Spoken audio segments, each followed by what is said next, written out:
All right, so I hope that this helps you a little bit. You can use this on any bill. You can use this on car insurance. You can use this on the phone, whatever. This is another way to, pay off debt and to stay on top of debt if that's something that you're struggling with. Hi everybody, thanks for clicking on this video and welcome to my savings, budgeting, and YouTube journey. On this channel, I experiment with different budgeting styles, savings goals, and I share the strategies as I go. I am here to represent the hardworking, low-income single parents. If that sounds interesting at all to you, please go ahead and click the like button and subscribe to follow my journey. Okay, today I am going to go through and show you the breakdown of how I use my income tax refund to supplement big bills throughout the year. So anytime I get an income tax refund, I make sure I put enough to the side so that it can supplement my car note payments throughout the year, because I don't have enough in my actual paychecks to afford to pay that. So that car note bill this year is $220 every month. So, but I have decided I'm going to put $250 towards it every month. That's what I've been doing this year, so I'm going to keep doing that next year. So hopefully we can pay this off a little bit sooner. So what I'm going to do in this video is show you how I'm also using that same method to pay off another big bill, which is my child's hair. Her, getting her hair done is pretty expensive. So I've decided that I'm going to supplement that with my tax refund as well, just so that I don't have to worry about that throughout the year. And we're going to do the 2024 car note plan as well. So let me show you that. First, I want to show you my child's beauty fund. So let me show you that. Hi everybody, thanks for clicking on this video and welcome to my savings, budgeting, and YouTube journey. On this channel, I experiment with different budgeting styles, savings goals, and I share the strategies I learn as I go. I am here to represent the hardworking, low-income single parents. So if that sounds interesting at all to you, please go ahead and click the like button and subscribe to follow my journey. Okay, today, if you guys have not seen my car note, how I pay a big bill / car note video, make sure you check that out. I am going to be doing a new one for this year. So this year, I do it every year. Every time I get my income tax refund, I kind of decide how much needs to go towards my car note or how much I can afford to go towards my car note. That way I take that lump sum, put it in a bank account, and then throughout the year, I contribute a little bit every pay period towards it so that there's a checking account just for my car note and it gets taken out every month and I never have to even worry about it or look at it all the way through, this time next year. So 12 months. So what I do is right now it's already set up for $25 to go into that bank account every pay period. So what I need to do is figure out, how much that will last me for the next 12 months and how much more do I need to put in there for my income taxes so that the car note can come out every month without me having to look at it. So let me show you kind of what I mean, because I did something similar with my daughter's. So her hair style, every time I get her hair done, it's about, on the highest end, it's $250. That's the most it will ever be. That's how much I paid for like micro braids, mini braids, whatever that she has right now. So yes, that's a lot. I know. I know. So anyway, that's a little bit too much for me to, just come up with that on the whim. So I've decided that I'm going to put $15 every pay period towards that. So this is kind of the breakdown that I did. So I've already decided I'm going to put $600 in that envelope from my income tax refund. So $600 will go in there and I'll kind of do the same thing that I'm going to do with my car note. So I have already decided that since the most that I'm ever going to pay for her hair is $250, I've already decided where she'll need that to be done. So it lasts about 6 to 8 weeks. So that's kind of where I've spaced it out. And the last of the year, it's just going to be $180. So I'll give her the budget of what I have and she'll make a style based off of that. So I've already decided that that total is going to be $1,000 for how many times she needs it done. And then, is it $1,000? So let me see exactly what this is.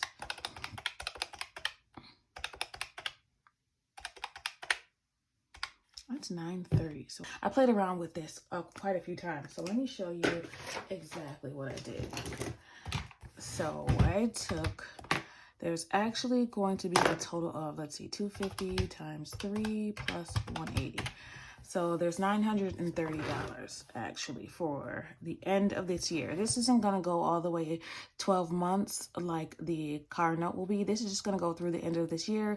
And then, you know, we will reevaluate where we are until then. We have 1, 2, 3, 4, 5, 6, 7, 8, 9, 10, 11, 12, 13, 14, 15, 16, 17, 18, 19, 20. We have 20 paychecks. So $930 we need for the year. Minus the $30 that's already in there is $900. And then minus the $600 we're going to pay with taxes. That leaves us with $300 divided by the 20 paychecks.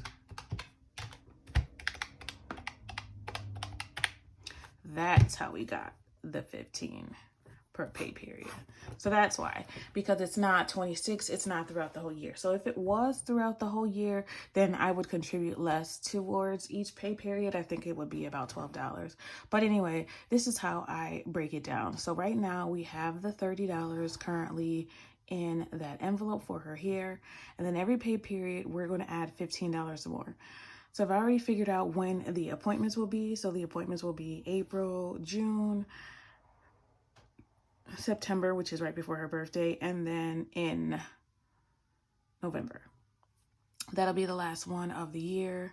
And like I said, that one will be cheaper because that's the budget that I'm going to give her. That's how much we have. That's it. She can decide, you know, what style she can do with just that. And honestly, each of these appointments might not always be $250 either. They might be less. Hopefully they're less. Just depends on, you know, where we are and what we need. This is how I've outlined it. So every pay period, this $15 will come out of... This $15 I will put in an envelope. So this will not be set up in auto draft, auto savings. This will just be, because that auto savings is already set up for the car note. This is just something I'll put in my always fund. So we'll put $15 towards the always fund every time we get paid for this child's beauty. And I've already moved that to the always fund binder. So I remember $15 needs to go towards that every pay period. And the reason I know I have enough money to do this is because I have taken out the water. Water will be fully funded through the end of the year with my income tax refund, and subscriptions will be fully funded throughout the end of the year with my income tax refund. So subscriptions, I was putting $15 towards that every pay period. Since I'll pay that off, that $15 instead can go to her hair fund. So I just wrote out exactly, you know, how everything will come out, and just to make sure that I will have enough every time that there's an appointment, I'll have enough to, you know, pay off that appointment and how much I'll need for the next one. So that's how I do it. I just remember, you know, every pay period, what I'm going to put in. These are all the paychecks that I'll get through the end of the year. So that is how I do the breakdown. I did the same thing for the car note. Okay, so now I'm going to show you how I did that, just in case that was a little bit hard to understand. So I'm going to show you how I'm going to do that with my car note. So here's how I figure it out. So let's see first how much that extra payment is going to be. So if I am paying $250 and the car note is actually $220.09, that's how much the payment is. So that means we're paying $29.91, right?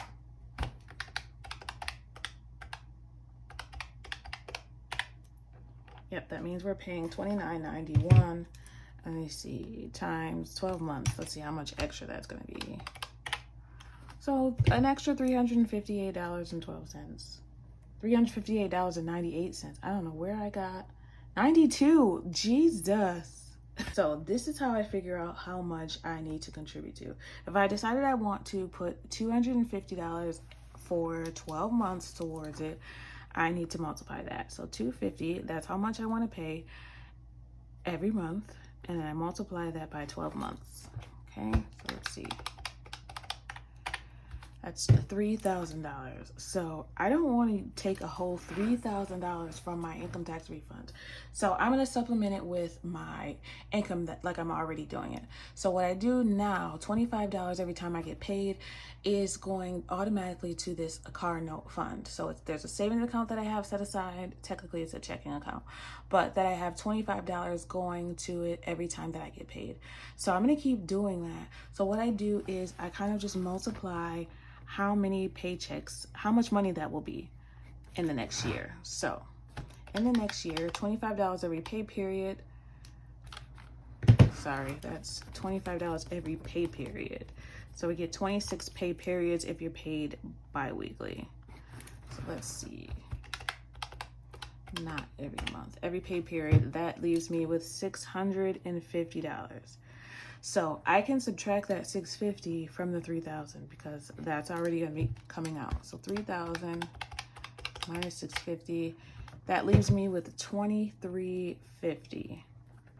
Right now in that account, I already have $300. So we're starting with $300. So I need $2,350, okay? But because I already have $300 in there existing, and we do already have that set up, it's been set up for years. So I know paycheck B, we're gonna be adding $25. So these are what I'm gonna estimate we will put towards it before I get my income tax refund. So $25 for February paycheck B. And then probably we won't get it until March A. So March paycheck A. So there are dates for these, but this is just how I set up my A and B paychecks. Let me just show you how I figured that out. So we've already got the first paycheck of February. So February 28th will be the next one. And then my car note is due on the 15th of every month. So we'll get that first paycheck and then we'll get the paycheck on the 13th. So that's how I know we'll get paycheck B for February and the first paycheck of March. So you can, exchange B and A for 2 and 1 and 2, A and B, 1 and 2. All right, anyway, that's gonna bring me to $350. And then on the 15th of March, that car note is gonna come out for $250. So this is the March payment. That's gonna leave me with $100. And by then we will have our income tax refund. So we already have $100 in there. So by the time we need to put our income tax in there, instead of $2,350, we can subtract that 100 from that. We only need to put in $2,250. So we're gonna put in $2,250 instead of $2,350 because we already have $100 in there. All right, so we can subtract that $100 from here and it'll give us $2,250. All right, so that is the tax refund. And that will bring us to $2,350. So that bank account will now have $2,350 in there. And then we're gonna keep adding to it. So March B, we're gonna add $25. And then, if I was to look at my calendar again, we're gonna add the first paycheck of April, and then April's gonna come out, same thing. So every 2 pay periods, there's a bill, basically, just about. What does that bring us to? That should be $2,375. First paycheck of April. Let me do number 1 and number 2 so I don't confuse you guys anymore. So first paycheck of April, we're gonna put $25 in there, and that'll bring us to $2,400. An April bill is gonna come out for $250. It's gonna leave us with $2,150, and then we're gonna have, of course, number 2 for April, and then May number 1. All right, so we're adding 25 and 25. Should be $2,200, right? And then so on and so forth. So I'm just going to show you how the rest of that works out. Of course, if you guys have any questions at the end, leave them down in the comment box down below. But the first thing you definitely want to have when you do this is a calculator and a calendar. That way you can, at the beginning of the year, I always go ahead and circle where my paychecks will be. And then as long as you know when that bill or whatever you're saving for is due, that's how you can do the math. All right, I'm gonna finish this up and then show you guys what I come up with.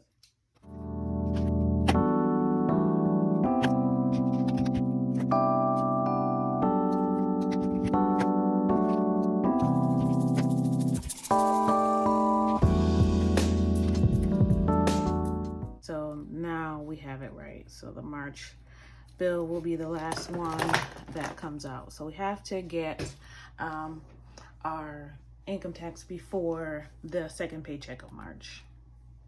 All right, and then we'll start it right over again. So every hopefully every time that I get paid, I try to do my income taxes early February, so that I can get it back by at least mid-March. So as long as we have it by mid-March this year and next year, we're set to do it all over again. So I hope that this makes sense. You of course don't have to outline it this way. I just like to double check my math to make sure that all of this that I calculate still comes out the same way, and the same as my child's beauty envelope. I want to make sure by the time the payments come out, I have that much to pay, at least at minimum. All right, so I hope that this helps you a little bit.